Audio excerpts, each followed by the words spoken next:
Prashant Nair IAS-ന് chief secretary ഒരു കുറ്റാരോപണ memo കൊടുത്തു. Prashant Nair IAS നമുക്കറിയാം, ഇപ്പോൾ സസ്പെൻഷനിലാണ്. 6 മാസം സസ്പെൻഷൻ കഴിഞ്ഞിരിക്കുന്നു.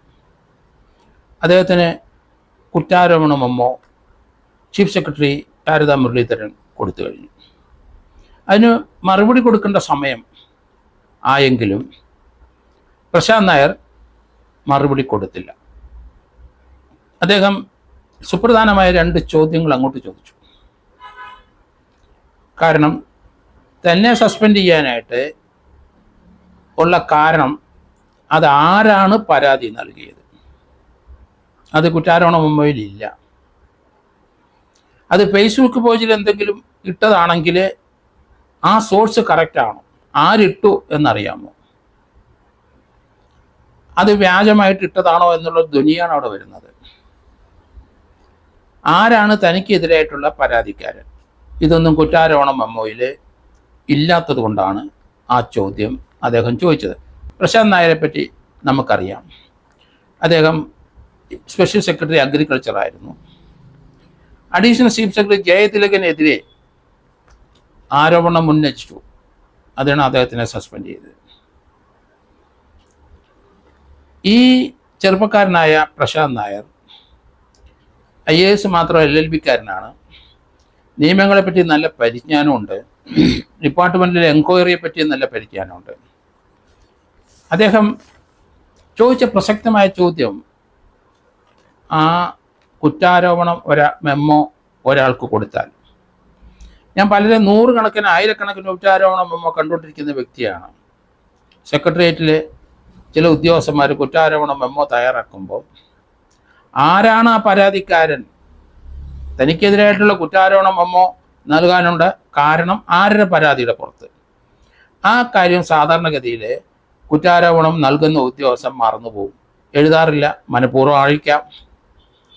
സോഷ്യൽ മീഡിയയിൽ എന്തെങ്കിലും പറ്റി മോശമായ വാർത്ത വന്നാൽ അത് ഇട്ടതാര്, അത് ഈ കുറ്റാരോപണ മെമ്മോ സ്വീകരിച്ച ആൾ തന്നെയാണോ, വേറെ ആരെങ്കിലും ഫാബ്രിക്കേറ്റ് ഉണ്ടാക്കിയതാണോ, അതൊക്കെ ആ കുറ്റാരോപണ മെമ്മോയിൽ പറയണം.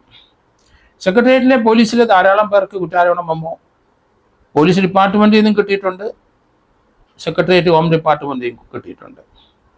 പക്ഷെ അവിടെ എങ്ങും ആരാണ് പരാതി കൊടുത്തതെന്ന് പറയാതെ, ചില കേസിൽ മാത്രം പറയും, ചിലയിടത്ത് പറയാനില്ല. ഒരാളെ ഒതുക്കണമെന്ന് തോന്നിയ ഒരു കുറ്റാരോപണ മെമ്മോ നൽകി അയാളെ ശിക്ഷിപ്പിക്കുന്ന പരിപാടി ധാരാളം പോലീസിലുമുണ്ട്. അതൊക്കെ വ്യക്തിപരമായിട്ട് അതൊക്കെ അനുഭവിച്ച ആളാണ്, അതേപ്പറ്റി അറിയാം. സാറിന് മേലുദ്യോഗസ്ഥൻ ആരും ചോദ്യം ചെയ്യില്ല. പക്ഷേ ഇവിടെ പ്രശാന്ത് നായരെ, അദ്ദേഹം സ്റ്റേറ്റ് സർവീസിലുള്ള ആളല്ല, അദ്ദേഹത്തിന് ആ ഓൾ ഇന്ത്യ സർവീസിലുള്ള വ്യക്തിയാണ്. അദ്ദേഹത്തിന് അത്ര മറ്റുള്ള ജീവനക്കാരെ കൈകാര്യം ചെയ്യുന്ന പോലെ കൈകാര്യം ചെയ്യാൻ കഴിയില്ല.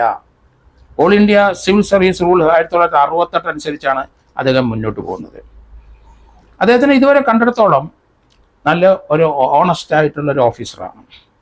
ഓണസ്റ്റിയാണ് IAS-കാരുടെ ഈ കൃത്യമായി അവരുടെ എല്ലാ സിവിൽ സർവീസ് റൂൾസിൻ്റെ അകത്തും അതിനകത്ത് പറഞ്ഞിരിക്കുന്നതനുസരിച്ച് IAS-കാർക്ക് വേണ്ട ക്വാളിറ്റി എന്താണെന്ന് കൃത്യമായിട്ട് പറയും. ഓണസ്റ്റി, രാജ്യത്തിനുള്ള കൂറ്, ഇൻറ്റഗ്രിറ്റി വേണം, ഒബ്ജക്റ്റിവിറ്റി വേണം, അക്കൗണ്ടബിലിറ്റി വേണം, എല്ലാ കാര്യത്തിലും ഒരു അക്കൗണ്ടബിൾ ഉണ്ടായിരിക്കണം, സ്വാർത്ഥത പാടില്ല, ഓപ്പൺ മൈൻഡ് ആയിരിക്കണം. നമ്മൾ നവീൻ ബാബുവിൻ്റെ കേസിനകത്ത് ഒരു IAS-കാരനെ കണ്ടു, ഓപ്പൺ മൈൻഡ്നെസ് ഇല്ല. ലീഡർഷിപ്പ് ക്വാളിറ്റി ഇവർക്ക് വേണം, പൊളിറ്റിക്കൽ ന്യൂട്രാലിറ്റി വേണം. ഒരു രാഷ്ട്രീയ പാർട്ടികളും അവരോട് ചേർന്ന് നിൽക്കാതെ പറ്റില്ലല്ലോ, പക്ഷേ അവരോട് ചായ്വ് കാണിക്കാൻ പാടില്ല.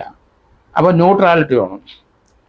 അതുപോലെ തന്നെ എല്ലാ കാര്യത്തിനും അവർക്കൊരു റെസ്പോൺസിബിലിറ്റിയും ലീഡർഷിപ്പും വേണമെന്ന് കൃത്യമായിട്ട് പറയുന്നുണ്ട്.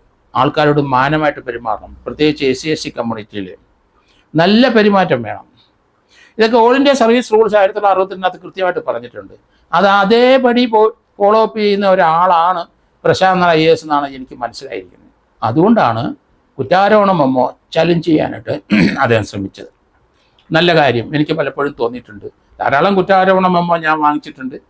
ആരാണ് പരാതിക്കാർ, അല്ലെങ്കിൽ ആരാണ് ഈ പരാതി അല്ലെങ്കിൽ കുറ്റാരോപണ മെമ്മോ ഇനിഷ്യേറ്റ് ചെയ്ത ഓഫീസർ. സോമോട്ടോയിട്ട് എടുക്കാം, പരാതിക്കാർ വേണ്ട. പക്ഷെ അതിനുള്ള ആർജവും അതിനുള്ള ധൈര്യം കാണിക്കണം മേലുദ്യോഗസ്ഥർ. സ്വന്തമായിട്ട് തൻ്റെ കീഴിലൊരു ഉദ്യോഗസ്ഥനെ അവർക്ക് പണിഷ് ചെയ്യണമെങ്കിൽ കുറ്റാരോപണ മെമ്മോ തയ്യാറാക്കാം. അതിനുള്ള ഗട്ട്സ് വേണമെന്ന് മാത്രമേ ഉള്ളൂ. പക്ഷേ all India civil service rule 1962 പ്രത്യേകതയുണ്ട്. അത് കേരള സിവിൽ സർവീസ് റൂള് പോലെ അല്ല. All India civil service rule, ആ റൂള് 3.1 ഒരു കാര്യം പറയുന്നുണ്ട്. കാരണം അതിനകത്ത് ഡിസ്ട്രിബ്യൂഷൻ ഓഫ് പവേഴ്സ്, ഓരോ വകുപ്പ് മേധാവിക്കുള്ള പവേഴ്സിൻ്റെ കാര്യത്തെപ്പറ്റി. ഒരു IAS ഉദ്യോഗസ്ഥൻ ഒരിക്കലും മേലുദ്യോഗസ്ഥൻ്റെ ആജ്ഞ നിയമപരമായിട്ട് മാത്രമാണ് അനുസരിച്ചാൽ മതി. അനുസരിക്കണമെന്ന് നിർബന്ധമില്ല. ഇൻഡിപെൻഡൻ്റ് ആയിട്ട് സ്വന്തമായി ഇന്ത്യൻ അഡ്മിനിസ്ട്രേറ്റീവ് സർവീസിലുള്ള ഒരാൾക്ക് ഒരു വകുപ്പിൻ്റെ മേധാവിയായിട്ട് വന്നാൽ അദ്ദേഹത്തിന് വേറെ ആരോടും ചോദിക്കേണ്ട ആവശ്യമില്ല. ഓൾ ഇന്ത്യ സർവീസ് അനുസരിച്ച് അവരെ പഠിപ്പിച്ചിട്ടുണ്ട്. അതനുസരിച്ച് പാർഷ്യാലിറ്റി കാണിക്കാതെ കൃത്യമായ രീതിയിൽ അവർക്ക് അത് കൈകാര്യം ചെയ്യാം. ആരോടും ചോദിക്കേണ്ട. ഒരു മുഖ്യമന്ത്രിയെടുത്തോ അല്ലെങ്കിൽ ഒരു മറ്റ് വകുപ്പ് മന്ത്രിയെടുത്ത് ചോദിക്കാം. പക്ഷേ അൺഫെയർ ആയിട്ടുള്ളൊരു കാര്യമാണ് പറയുന്നതെങ്കിൽ ചെയ്യേണ്ട ആവശ്യമില്ല.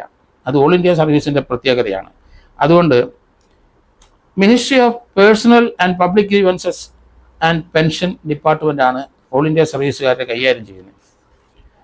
പ്രശാന്തിനെ ഇപ്പം സസ്പെൻഡ് ചെയ്തപ്പം ഒരു കുറ്റാരോപണ മെമ്മോ അദ്ദേഹത്തിന് കൊടുത്തു. അദ്ദേഹം അതിന് മറുപടി കൊടുത്തില്ല. അതിന് പകരം ചോദിച്ചു, ആരാണ് പരാതിക്കാരൻ? അത് കുറ്റാരോപണ മെമ്മോ പറഞ്ഞേ പറ്റുള്ളൂ. പറഞ്ഞിട്ടില്ല. ഇത് പലരും ചലഞ്ച് ചെയ്യത്തില്ല. സോമോട്ടോ ആണ് എടുത്തെങ്കിൽ സോമോട്ടോ ആയിട്ട് എടുത്ത ഉദ്യോഗസ്ഥനാര്, എടുക്കാൻ പറഞ്ഞ് റെക്കമെൻഡ് ചെയ്ത ഉദ്യോഗസ്ഥനാര്, അതും ഇതിനകത്ത് പറഞ്ഞിട്ടില്ല. ഫേസ്ബുക്കിലാണ് വന്ന ഒരു വാർത്തയുടെ അടിസ്ഥാനത്തിലാണെങ്കിൽ ആരാണ് ആ ഫേസ്ബുക്കിലെ വാർത്ത തന്നത്, ആരുടെ അക്കൗണ്ടിൽ നിന്നാണ് ഇത് എടുത്തത്, എങ്ങനെ നിങ്ങൾക്ക് കിട്ടി എന്നുള്ള കാര്യം കൃത്യമായിട്ട് പറയണം. അതും പറഞ്ഞിട്ടില്ല. അതാണ് പ്രശാന്ത് നായർ IAS അപ്രീഷിയേറ്റ് ചെയ്ത് എനിക്കത് വലിയ സന്തോഷം തോന്നുന്നുണ്ട്. കാരണം അങ്ങനെയാണ് ഒരു ഡിപ്പാർട്ട്മെൻറ്റൽ എൻക്വയറിയെ ഫേസ് ചെയ്യേണ്ടത്. അത് കൃത്യമായിട്ട് അദ്ദേഹം അത് ചെയ്തിരിക്കുന്നു. കാരണം അദ്ദേഹം LLB കഴിഞ്ഞിട്ട് വന്ന ആളാണ്, നന്നായിട്ട് സ്റ്റഡി ചെയ്യുന്ന ആളാണ്. അതുകൊണ്ടാണ് അത് ചലഞ്ച് ചെയ്തത്. ഞാൻ എൻ്റെ സർവീസ് കാലഘട്ടത്തിൽ ഇതുപോലെ ചലഞ്ച് ചെയ്തിട്ട് അത് തള്ളിക്കളഞ്ഞു. എൻ്റെ ഈ സെൻട്രൽ ഗവൺമെൻറ് സർവീസ് പോലെ അല്ല, സ്റ്റേറ്റ് ഗവൺമെൻറ് സർവീസ് ആയതുകൊണ്ട് അത് അനുഭവിക്കാനേ നമുക്ക് പറ്റുള്ളൂ.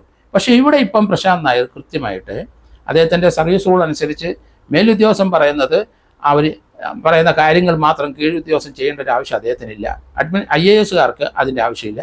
അവരുടെ വകുപ്പ് മേധാവിയായി എവിടെ പോസ്റ്റ് ചെയ്യുന്നു അവിടെ ഇൻഡിപെൻഡൻ്റ് ആയിട്ട് തീരുമാനം എടുക്കാനുള്ള അധികാരം, അവകാശം അഡ്മിനിസ്ട്രേഷൻ സർവീസിലുള്ള അവർക്കുണ്ടെന്നുള്ള പ്രത്യേകതയുണ്ട്. അത് മറ്റുള്ളവരെ മുഖം ചുളിയുന്നുണ്ടോ, മറ്റുള്ളവർ പറയുന്നത് കേൾക്കണോ, ഒന്നും ആവശ്യമില്ല. ഇൻഡിപെൻഡൻ്റ് ആയിട്ട് എടുക്കാം അവരുടെ വകുപ്പിൽ പെട്ട എല്ലാ കാര്യത്തിലും തീരുമാനം. അതുകൊണ്ടാണ് അതനുസരിച്ച് ഇപ്പം കുറ്റാരോപണ മെമ്മോ കൊടുത്തപ്പോൾ അദ്ദേഹത്തിന് അറിയില്ല. 3 ചോദ്യം ചോദിച്ചിട്ടുണ്ട്.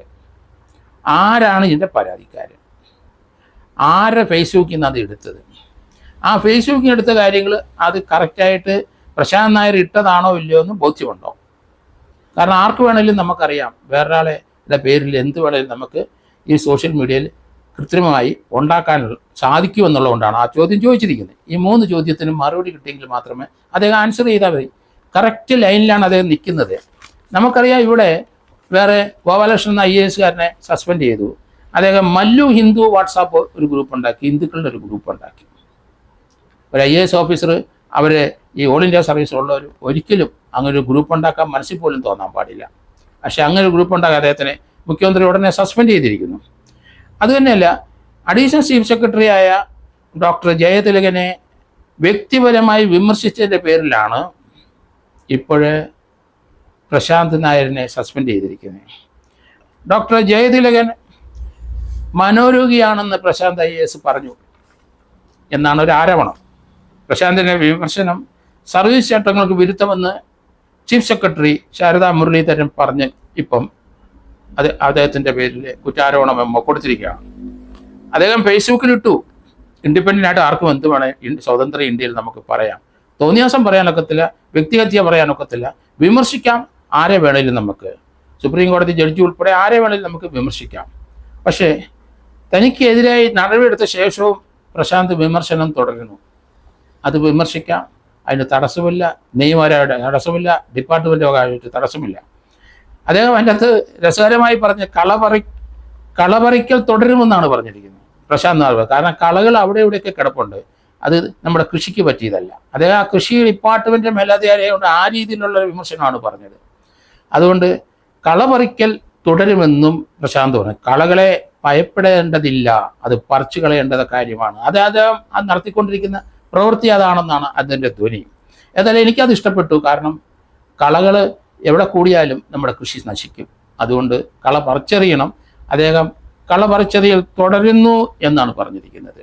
എന്തായാലും അദ്ദേഹത്തിന് കുറ്റാരോപണം മെമ്മോയ്ക്ക് ആരാണ് അതിൻ്റെ ഒറിജിനേറ്റർ, ആരാണ് പരാതി കൊടുത്തത്, അല്ലെങ്കിൽ അദ്ദേഹത്തിന് കുറ്റാരോപണം കൊടുത്ത സോമോട്ടോ ആണോ എടുത്തെങ്കിൽ ആ സോമോട്ടോ എടുത്ത ആരാണ്, ചീഫ് സെക്രട്ടറി ആണോ, പറയണം കൃത്യമായിട്ട് അതിന് കുറ്റാരോപണം മെമ്മോയിൽ.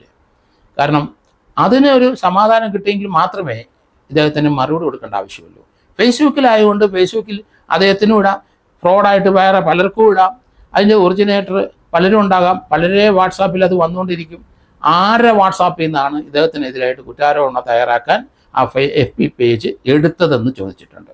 വളരെ നിയമപരമായ ഓൾ ഇന്ത്യ സർവീസ് റൂളിന് അനുസൃതമായ ചോദ്യങ്ങളാണ് അദ്ദേഹം ചോദിച്ചത്. വെരി ഗുഡ് എന്നേ പറയാനൊക്കെ ഉള്ളൂ. അതിന് സമാധാനം കൊടുത്തു കഴിഞ്ഞാൽ അദ്ദേഹം കുറ്റാരോപണം മെമ്മോയ്ക്ക് അടുത്ത് സമാധാനം കൊടുക്കും എന്നാണ് ഞാൻ കരുതുന്നത്.